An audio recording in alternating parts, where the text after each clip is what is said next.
How's it going, ladies and gentlemen? Today we're going to be talking about the differences between Standard Range Plus and Long Range Tesla Model 3s. This is a topic that I think needs a lot more attention because the everyday Joe who's thinking about buying a Tesla probably doesn't realize that there are substantial differences between the Standard Range Plus and Long Range options that a lot of people don't know during checkout that after checkout may make them regret their decision. There's way more to it than just the difference in ranges between the two models, so I thought I would detail them in one video so that you could get a better understanding of the two starting now.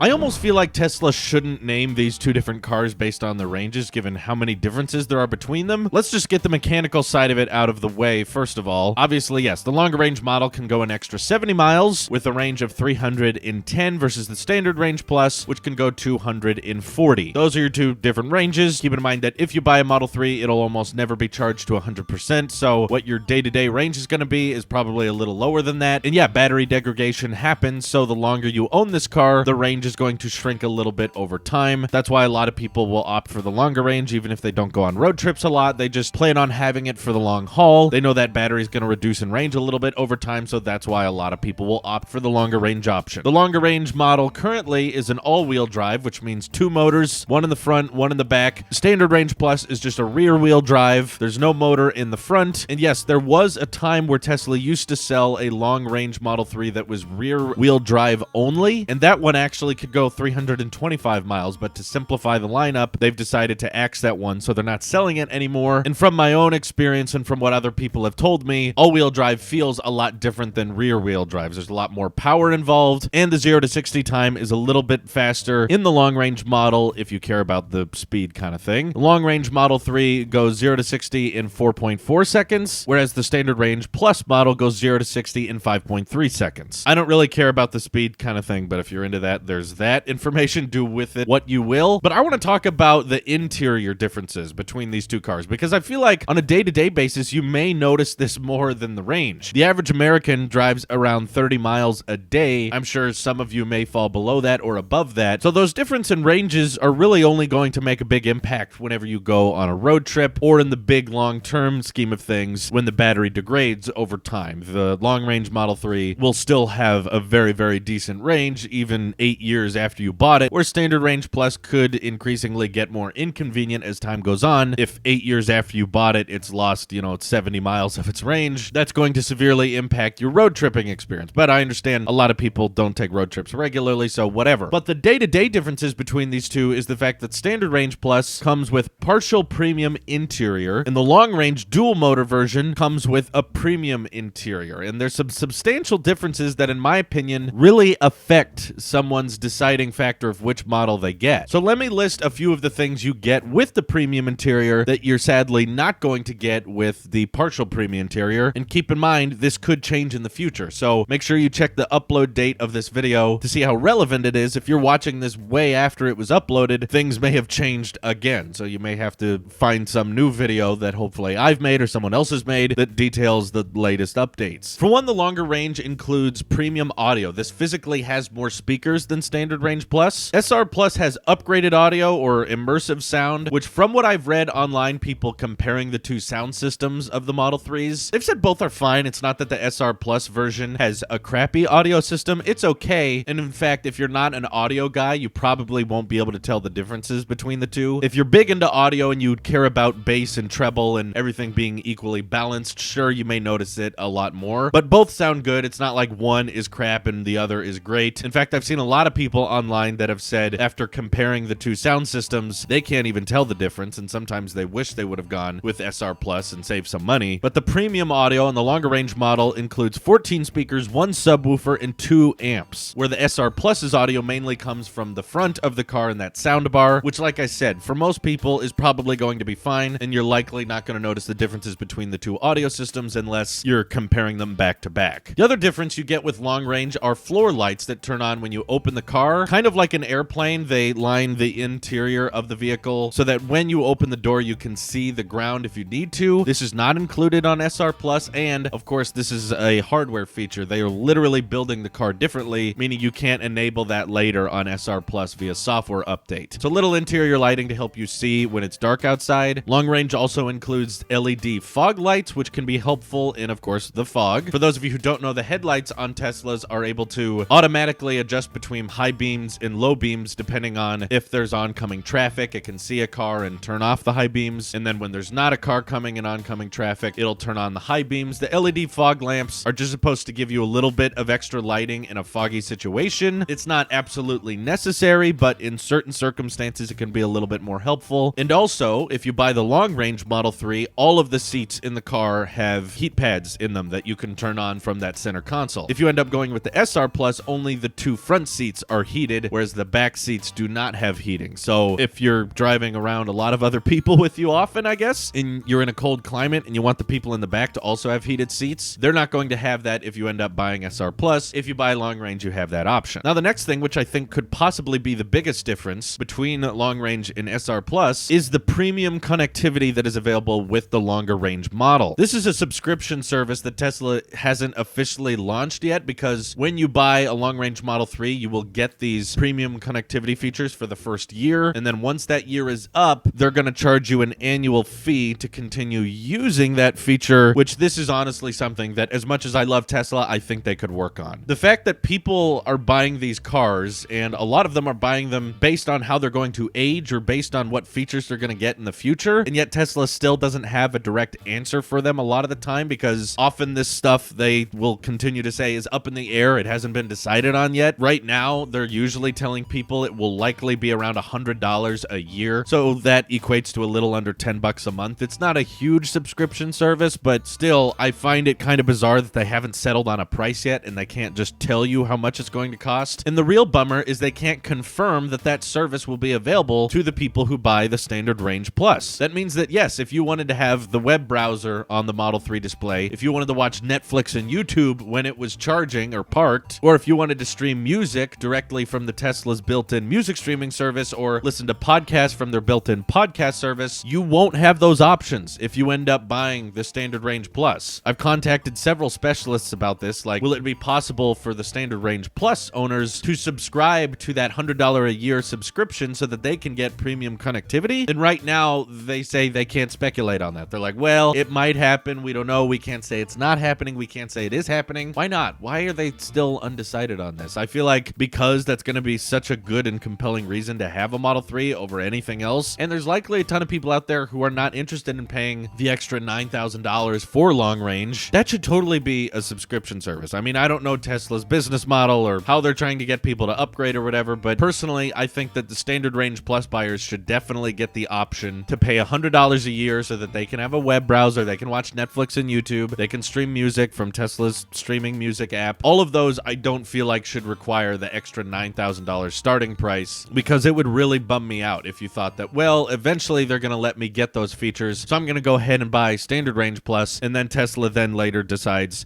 you know what, we're just going to make that a long range feature, so if you bought the lower price Tesla, you just can't use the web browser. Even though the code is there and it's fully capable of doing it, we're just software locking that part out. It's like Tesla consider it an income stream, you know? It's like, let the people, probably a lot of people who are buying the Standard Range Plus options, let them pay you annually so you can make more money. Right now, you're like potentially saying you want to lock out people from subscribing to that premium connectivity feature. Personally, I think it's worth it. It's kind of weird that you're spending all this money on a car and you still have a monthly subscription to go along with it, but it's supposedly going to be relatively cheap. And it also includes more than a web browser. It includes more frequent over-the-air updates via cellular, which for those of you who don't know, all Teslas have cellular connectivity. That is not an extra fee. They just include it with the car, which I always thought was kind of cool. And also, premium connectivity allows for satellite maps with live traffic visualization, which, yes, means that if you buy the Standard Range Plus, all of the maps will just be kind of basic. They won't be satellite view. And while the navigation will adjust accordingly to traffic updates, you won't see the dotted lines for when there's traffic-heavy areas. Like if there's a lot of traffic in LA, you would see the dotted red lines to know there's traffic that way, or dotted orange lines if there's mild stops. There's things like that are included with premium connectivity that they throw out with the regular Standard Range Plus, which for me doesn't make a big difference because you can still do the live traffic updates and do the satellite imagery from your phone anyway. Then the Model 3 is built very well to accommodate your phone right beneath that display, so you can just put Google Maps or Apple Maps down there with real-time navigation if you'd like as well. The good news is long range has become a lot cheaper more recently. Before, it was like a $10,000 upgrade to get long range. Now it's a $9,000 upgrade. And before, I would say things like, man, I really wish Tesla could just eliminate all of these interior differences and just provide the same experience for both standard range and long range. But to be honest with you, I understand why they do it, because they probably make a bit more of a profit margin when you buy that longer range model. Plus, it gets more and more people thinking that spending the extra money on that long range model is a better deal because of all the things it includes. And it's even making me think about this. Like, I almost never go on road trips, so my intention from the very, very beginning was to always get the standard range plus Model 3. But now that I'm seeing all the things I could potentially miss out on if I don't get the long range, I'm heavily considering it at this point. I'm actually like, you know, I think I should just get the long range so I don't have to worry about the potential of not having the web browser, not having Netflix and YouTube that I can watch within the car, which may not be a big deal for you, but for me, that's really, really cool. Plus, I want to be able to use the web browser. I don't really care that much about the extended range, the 0 to 60 speed, or even the audio performance. I would be fine with keeping all of those out. I would just hate having a car that software locks me from having features that I personally would use a lot. And that's the web browser, that's YouTube and Netflix. But of course, I also care about the fact that the battery degradation would result in the standard range plus not being too great at road trips. Even though I don't do them too often, I'm personally fine with paying the extra money so that I can have that longer range and make sure when I buy a Model 3, it's going to last me a long, long time, because I'm not going to be able to buy Teslas every 3 to 4 years. So when I buy one next year, I'm going to make sure it's going to last me a long, long time, which is why longer range in my personal use case might make the most amount of sense. For you, you may not care about a lot of the things I talked about in today's video, comparing the two options. It all comes down to you. It all comes down to what you care about in the car. For some of you, you may not give a crap about the web browser or watching Netflix and YouTube in the car because you have a phone and you can watch it on that, or you have an iPad and you can watch it on that. But personally for me, as soon as I saw that announcement Elon made that they were going to start rolling out video support for when the car is not moving, I was like, oh crap, I need to make sure I get the web browser enabled when I buy my Tesla. And the big compromise you potentially make when comparing standard range plus to long range, the big dilemma I was facing was the addition of full self-driving, which is currently $6,000. In just a couple weeks, they're going to raise it to $7,000. So what I noticed was for about the same price, you could have standard range plus